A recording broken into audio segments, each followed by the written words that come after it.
The only man to survive a deadly plane crash in McKinney is clinging to life tonight. He was one of 3 people inside the plane when it went down just minutes after takeoff from the McKinney airport. Sidney Persing spoke with his family tonight about his close call with death and his long road to recovery.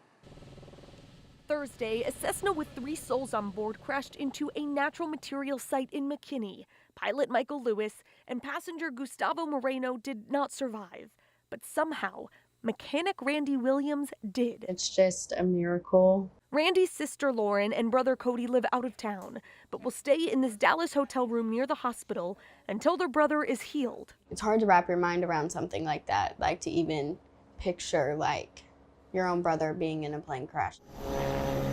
Lauren told me Randy is an aircraft mechanic, was on the plane for a test flight when it crashed shortly after takeoff. Miraculously, Randy was pulled from the debris alive, so bruised, bloody, and bloated, he was nearly unrecognizable. And then, of course, worse than that, almost all of his limbs were broken to pieces. But Randy survived, Cody said, because the plane crashed next to a construction crew. That crew had a water tank, and as seen in this video, the crew rushed over to put out the fire before it spread to the part of the plane Randy was in.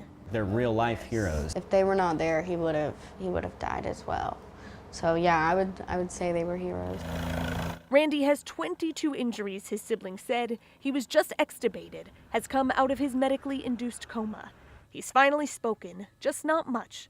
He does recognize his family, but he does not remember what happened. Lauren and Cody have not yet told their brother. The other 2 men did not make it. They want him focused on healing, on getting healthy to care for his 2-year-old son, who still gets to grow up with his dad, which is why, despite the terrible trauma their brother has lived through, they feel like the luckiest family alive. Something inside you kind of keeps you calm because you're like, he's alive. In Dallas, I'm Sidney Persing. Randy's siblings did create a GoFundMe page to raise money to cover rent and other expenses while he's out of work. We do have a link on WFAA.com.